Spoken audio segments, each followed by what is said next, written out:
상호 씨의 투박하지만 따뜻한 손길이 내 허리를 지그시 감싸는 순간 화들짝 놀랐다.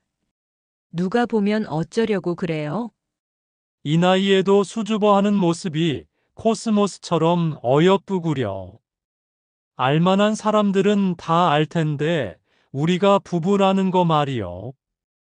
60대가 된 지금도 여자로서 살아갈 수 있다는 걸 알게 해준 그 사람과 저의 이야기를 들려드리려 합니다. 안녕하세요. 저는 60세 정미라입니다. 저처럼 혼자 남게 된 분들이나 황혼의 사랑에 겁나고 창피해하지 말고 용기를 내세요. 저는 3년 전 제 남편을 심장마비로 갑작스럽게 떠나보냈습니다. 30년을 함께 산 사람이 하루아침에 사라지니 그 심정은 말로 표현할 수 없을 정도였죠. 아침에 일어나면 습관적으로 여보하며 방문을 열게 되고 저녁에 현관문 소리가 나면 들어왔나 싶어 현관문 쪽을 쳐다보곤 했죠. 집안의 모든 것이 그 사람을 기억나게 했고 신던 슬리퍼, 마시던 컵, 읽던 신문까지도 차마 치울 수 없었어요. 밤마다 잠들기가 두려웠습니다. 꿈에서는 그 사람을 만날까 아니면 깨어나서 다시 혼자라는 현실을 확인하는 게 무서웠거든요. 몇 달간 집에만 있다 보니 정말 우울해졌어요. 아이들은 각자의 삶이 있어서 자주 오지 못했고 하루 종일 아무와도 말을 하지 않는 날이 대부분이었죠. 가끔 TV 속 인물들과 대화하는 제 모습을 발견하고는 깜짝 놀라기도 했어요. 이러다가 정말 이상해지는 건 아닌가 싶었거든요.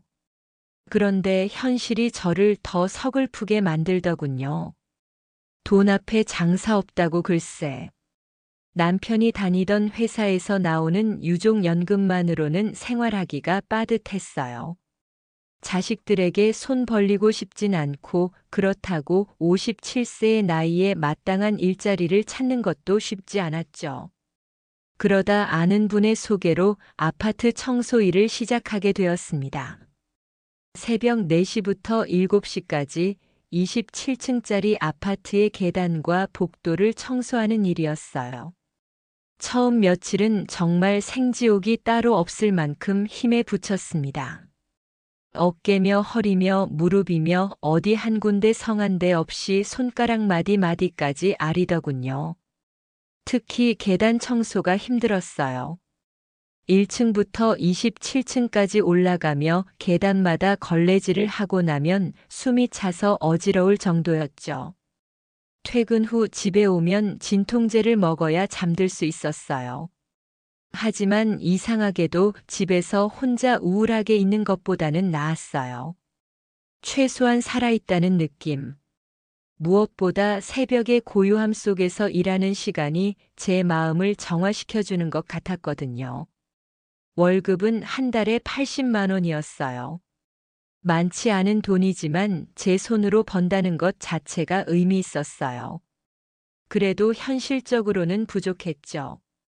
아파트 관리비, 전기세, 병원비까지 생각하면 빠듯했어요. 가끔은 마트에서 특가 상품만 골라 담는 제 모습이 초라하게 느껴지기도 했고요. 3개월 정도 지났을 때였어요.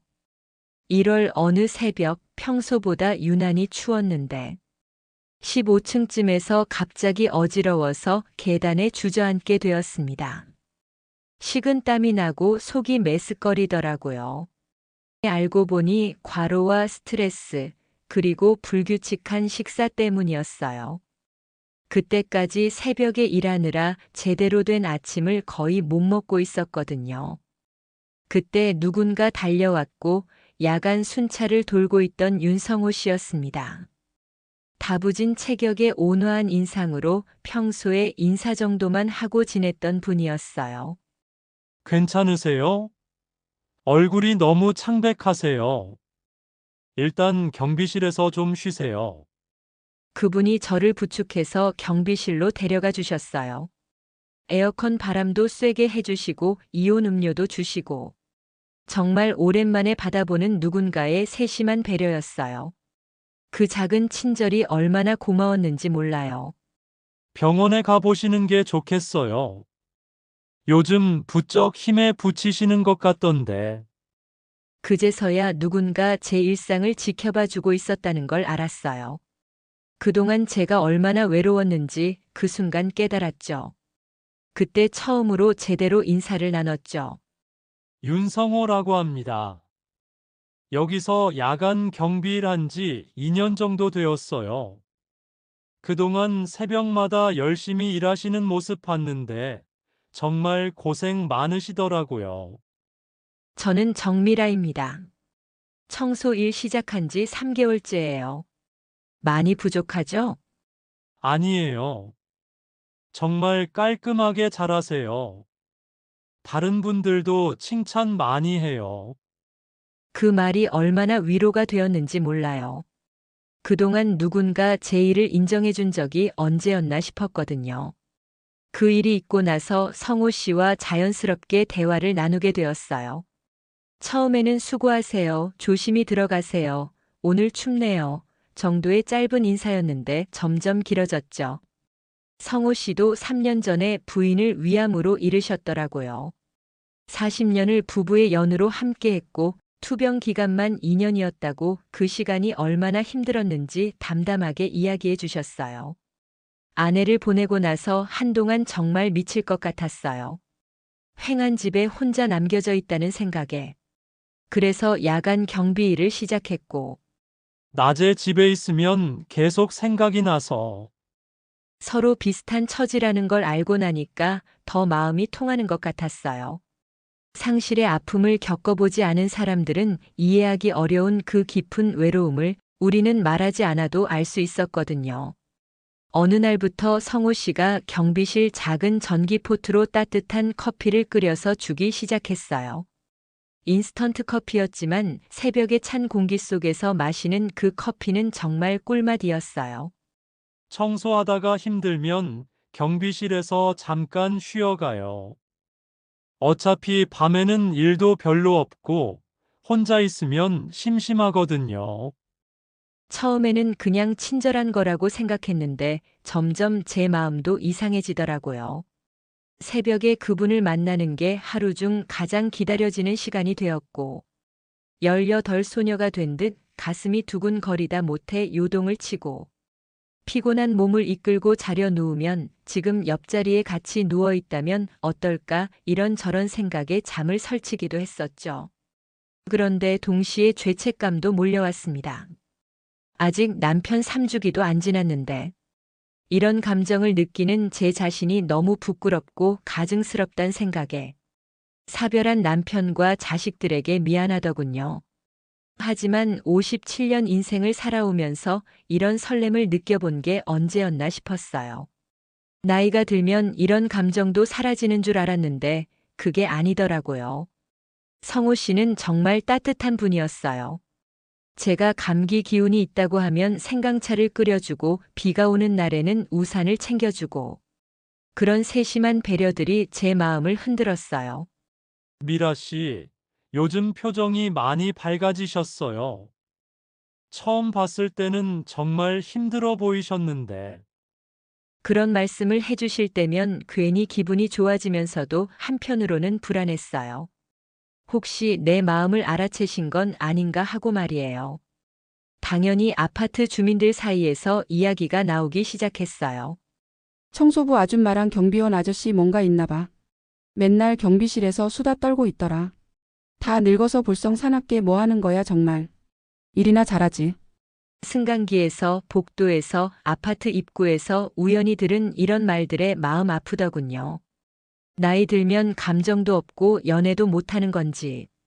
너희들은 안 늙고 언제까지 젊을 줄만 아냐? 말을 속으로만 삼켰죠. 정 선생 요즘 경비원 아저씨랑 많이 친해지셨네요. 조심하세요. 사람들 입에 오르내리는 거 좋지 않아요.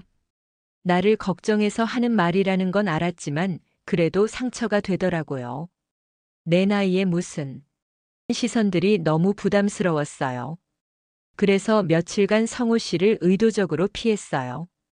인사만 하고 바로 지나가고 경비실에서 쉬지도 않고요. 성호 씨도 눈치를 채셨는지 억지로 붙잡지는 않으셨어요. 하지만 가끔 제가 지나갈 때 아쉬운 듯한 표정을 지으시는 걸 보면 마음이 아팠어요. 견딜 수 없을 정도로 어색해졌을 때 성호 씨가 먼저 말을 꺼내셨어요. 미라 씨, 요즘 피하시는 것 같은데 제가 뭔가 실수했나요? 너무 오지랖 피었나 싶어서. 아니에요. 그게 아니라 주변에서 이야기가 나오는 것 같아요. 좋지 않은 시선으로요. 그게 중요한가요? 우리가 나쁜 일을 하는 건 아니잖아요. 그냥 힘든 사람끼리 서로 의지하는 거죠. 하지만 사람들 말이 우리 인생에 남은 시간이 얼마나 될까요? 저는 올해 64이고 미라 씨는 57이잖아요. 건강하게 산다고 해도 20년, 30년. 다른 사람들이 우리 인생 대신 살아주는 거 아니잖아요. 주변 시선이나 말에 신경 쓰지 마요. 그 말을 듣는 순간 뭔가 마음 깊은 곳에서 얼음이 녹아내리는 느낌이었어요. 그동안 제가 꼭두각시 인형처럼 남들의 잣대에 따라 움직이고 있다는 걸 깨달았죠. 그날 이후 성호 씨와 더 가까워졌고 서로 속 깊은 얘기들을 나눌 수 있게 되었고 우리는 서로의 반쪽이 되기로 했답니다. 용기를 내서 자식들에게 성호 씨 이야기를 했을 때 반응은 좋지 않았어요. 엄마 너무 성급한 것 아니에요. 아직 아빠 3주기도 안 지났는데 엄마가 외로우신 건 알겠는데 다른 방법은 없을까요? 취미 활동을 한다든지. 그분이 정말 좋은 분인지 어떻게 알아요? 혹시 엄마 재산을 노리는 건 아니고요. 아이들이 걱정하는 것도 한편으론 이해되지만 특히 마지막 말은 정말 현실적인 우려였죠. 요즘 노년층을 노리는 사기꾼들도 많고 재혼 후에 재산 문제로 갈등을 겪는 경우도 많으니까요. 그래서 저도 더 신중하게 생각하고 알아보았죠. 성호 씨의 자녀들을 만나보기도 하고 직장 동료들과도 이야기해봤죠. 다행히 모든 분들이 성호 씨를 정직하고 성실한 사람이라고 증언해 주셨어요. 하지만 가장 중요한 건 시간이었어요. 1년 넘게 지켜보면서 아이들도 제가 정말 행복해진 모습을 보고 점차 이해해주기 시작했거든요. 엄마 요즘 정말 많이 밝아지셨어요. 그러게 예전에는 전화할 때마다 목소리가 너무 처져서 걱정이었는데 성호 씨도 자녀분들께 이야기하셨는데 비슷한 과정을 거치셨더라고요. 하지만 사랑만으로는 해결되지 않는 현실적인 문제들도 많았어요. 우선 경제적인 부분이었죠. 성호 씨의 경비원 월급과 제 청소 월급을 합쳐도 한 달에 200만 원 정도였어요. 둘 다 나이가 있다 보니 언제까지 일할 수 있을지도 불확실했고요. 그래서 우리는 현실적인 계획을 세웠어요. 성호 씨 아파트와 제 아파트를 모두 팔아서 좀 더 작지만 깔끔한 곳으로 이사를 가기로 했죠. 남은 돈으로는 노후 대비를 하고요. 건강 문제도 고려해야 했어요. 성호 씨는 당뇨가 있고 저는 관절염과 혈압이 문제였어요. 서로 건강 관리를 도와주기로 했지만 만약 둘 중 한 명이 먼저 아프게 되면 어떻게 할지도 미리 상의해뒀어요. 미라 씨, 만약 제가 먼저 쓰러지면 너무 오래 간병하려고 하지 마세요. 미라 씨 인생도 소중하니까요. 무슨 말씀을 그렇게 해요? 저도 마찬가지고요. 이런 대화들이 씁쓸하긴 했지만 현실적으로 필요한 부분이었죠. 지금 우리가 함께 산 지 3년이 되었어요. 작년에 혼인신고도 했고 아이들이 모두 참석한 작은 식사 자리도 가졌어요. 성호 씨 아들분이 축사를 해주셨는데 그 말이 지금도 기억에 남아요. 아버지와 어머니 황혼의 사랑이지만 더 깊고 단단하리라 믿습니다. 서로를 아끼고 오래오래 건강하세요. 엄마 정말 행복하세요. 아빠도 분명 축하해 주실 거예요. 그날 밤 집에 돌아와서 남편 영정사진 앞에 절을 올렸어요. 성호 씨도 함께요. 성호 씨 아내 사진 앞에서도 마찬가지였고요. 지금도 저희는 새벽 4시에 일어나서 각자의 일을 해요. 하지만 이제는 전혀 외롭지 않아요. 서로가 있다는 것만으로도 하루하루가 의미 있게 느껴져요. 물론 아직도 가끔 힘들 때가 있어요. 성호 씨는 전 부인 기일이나 생일에는 하루 종일 말이 없어요. 저도 전 남편 생각에 갑자기 울음이 터질 때가 있었고요. 하지만 그런 날에도 서로를 이해하고 배려해요. 오늘은 좀 혼자 있고 싶어요. 당연해요. 저도 그런 날이 있거든요.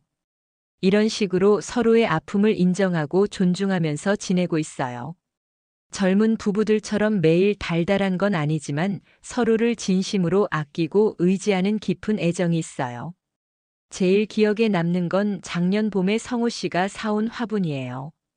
빨간 장미였는데 늦게 핀 꽃이라서 그런지 더 진하고 아름다웠어요. 우리도 늦은 나이에 피운 사랑이잖아요.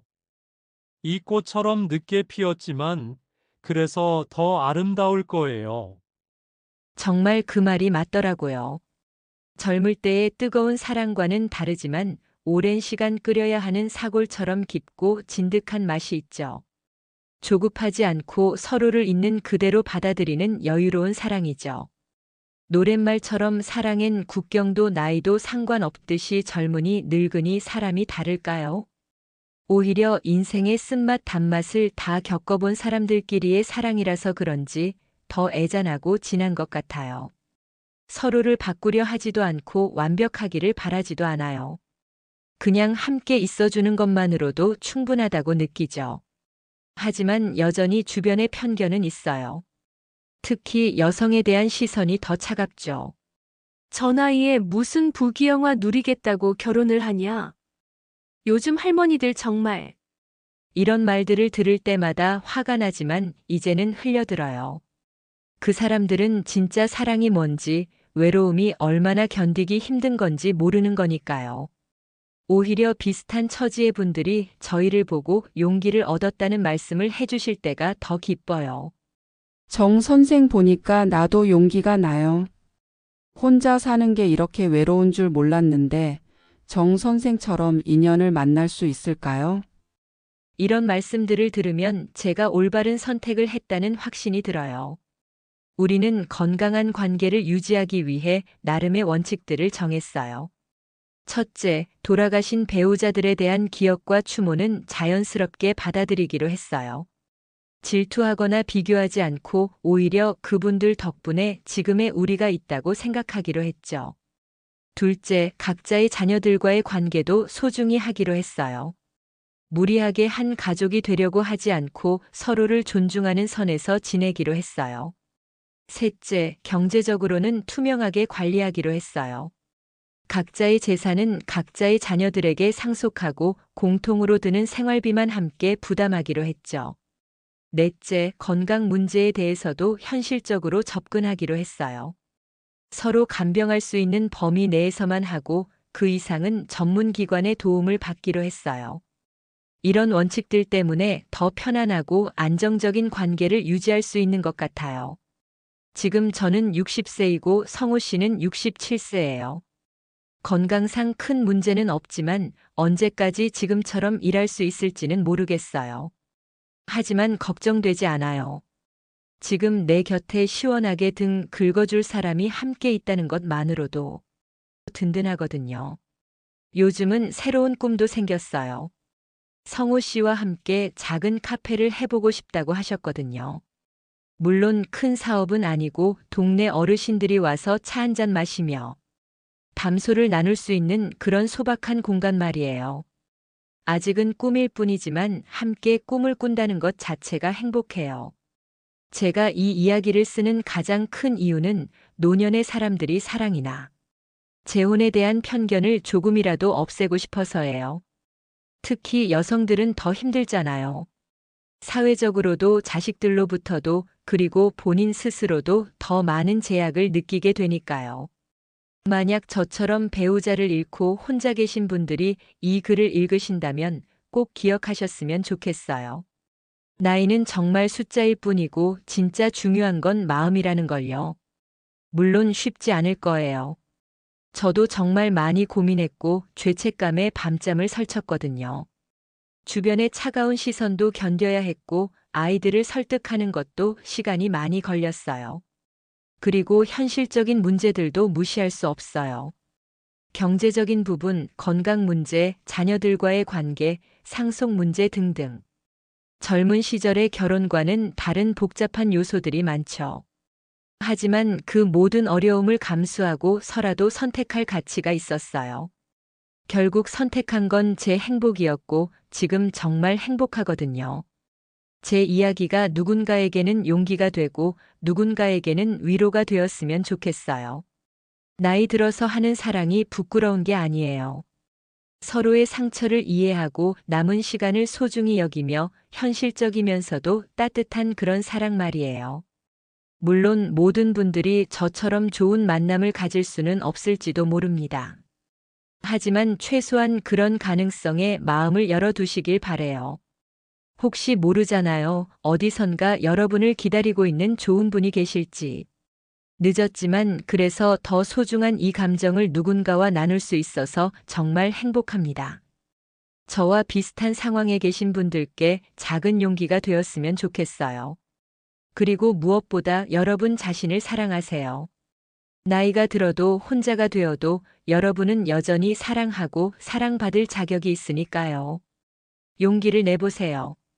제 이야기를 끝까지 들어주셔서 감사합니다.